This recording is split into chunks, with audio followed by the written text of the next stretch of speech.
See it? Yeah, it's definitely solid. Dr. Matriciano was surprised to find that Jeff's tissue has attached itself to the object. It looked like it was encapsulated in organic material that was actually attached to Jeff's body. So there was a little bit of a tugging to get it out there. That's it. Yeah, we got it. Hold that for a second. That's it. The size was surprising of the object. It appeared more flat and roundish, and I was really surprised that something of that size was generating a signal outside of my body. So it's in the serum. Okay. I'm just curious to see what happens, like many are, now that it's out, what changes. Yeah, the next step with this will be to get it to the lab to begin running our tests on it. When the team has the implant analyzed, There it is. they discover something no one had ever expected. It almost looks like a tiny meteorite. Thank you, Roger. After successfully removing an alleged alien implant from the leg of Jeff Harvey, the team conducts tests to determine if it still emits an unusual radio frequency as it did before. Tell me about the radio frequency test.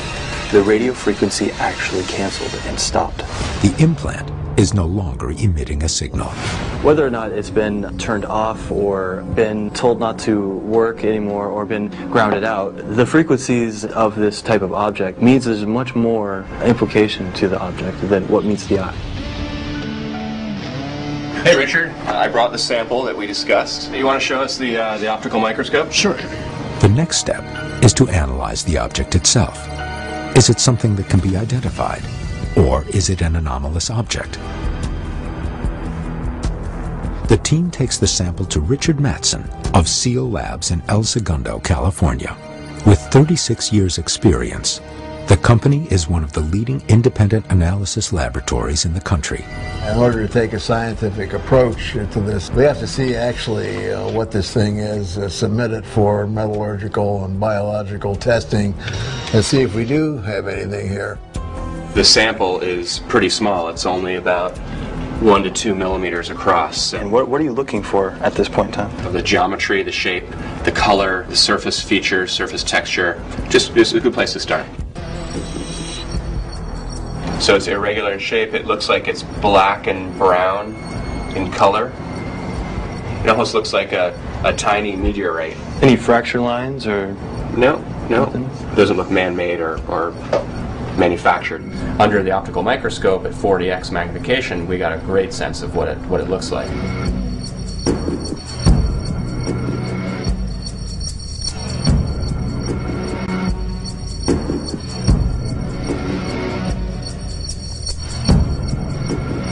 The object has two distinct areas, a light inner layer and a dark outer shell. I do look at the outside surface, and it did appear to be blackened or charred, if you want to say. You could be looking at rust. Yeah, it's true. Oxidation. Yeah. But a closer look reveals a third area, an unusual protrusion on the object. It appears to be something that's dried, gel-like. That we're calling the fin, because it kind of looks like a fin coming off the side. And I'm very curious to know, what's this made of? So this is a scanning electron microscope. Right here we have an electron source that shoots electrons down vertically at the sample. We can scan the sample in X and Y. We can get X-ray diffraction, which will give us the information about the elements that are in the sample. It's a nice piece of equipment. Yeah, it is. There it is. Can we get the X-ray off of this sort of fin-like material? Sure.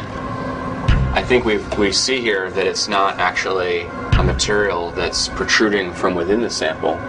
It's actually something attached. Right. The spectra of that material, it's organic.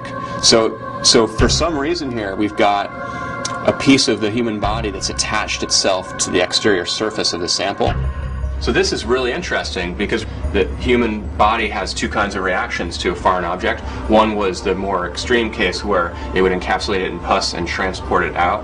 And the second one was where it would just encase it and have a minor inflammatory reaction. It seems here that some material from the human body has actually attached itself to the sample, which to me doesn't seem like either of those cases that Dr. Laird described. Usually it would reject it, but in this case it's actually embracing it. Yeah, it's attached itself. Very interesting. Does it look like it's attached to the sample in any unusual way? To me, it doesn't.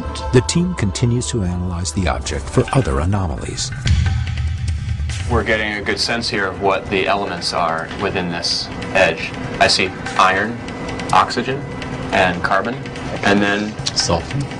As you can see, the highest peak is carbon. the carbon and the oxygen he thought were contaminants. All of these would be found in body fluids, for example. But if we remove those, we're left with iron. Iron. So it looks like it's probably iron. Right. So we've just panned over to a third area of the sample, right? Where we thought it had that black coloration.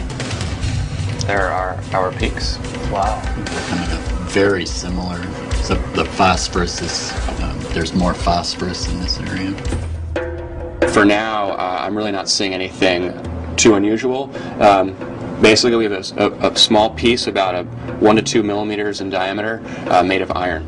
In fact, it is medically possible for foreign objects to migrate inside the body and emerge at points far from where they entered, sometimes years later. My job as a scientist is just to look at the data and see if there's anything unusual, and in this case, there really isn't anything yet that has surprised us. My job is to rain on their parade, and I'm afraid I'm going to have to do that again. Ted believes this implant is an iron pellet and that its emergence is a natural occurrence. We could debate this case all night long and debate this case forever if we want to, but the fact is it was a traumatic event in his life. You took it to the lab, you ran your tests, and we found out that at least one test was very, very strange, that there was actual human tissue, protein, growing from within a fracture in the object itself. You know, I know it was pretty exciting to have an opportunity to surgically remove what we thought might be some sort of foreign object or alien implant. As far as I can tell, after all of our scientific tests of it, it just looks like simply a small fragment of oxidized iron.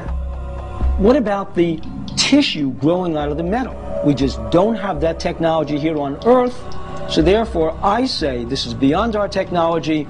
It's quite possibly alien. We've taken technology and applied it to ufology. Rarely is that done in this field. The debunker will always say to you, you haven't proven the existence of a UFO, as if you've got to produce the UFO on the table for it to be true. But on the other hand, the ufologist will say, well, you haven't disproven the UFO. Show me something that says this is anything but a UFO. And you know what? We have not found one thing to disprove that there's an extraterrestrial presence affecting us on planet Earth, interfering with our lives, and traveling through our skies. What began on a lonely New Hampshire highway in 1961, a couple allegedly chased down and abducted by aliens, continues to this day. Hundreds of news stories of alien abduction are reported every year, but the full accounts of what happens during these abductions may never be fully known. Are we really being watched by beings not of this world? Is it possible that other beings are leaving behind evidence of their visits to our planet? Or do these disturbing stories come not from the darkness of outer space, but from the dark corners of our own imagination?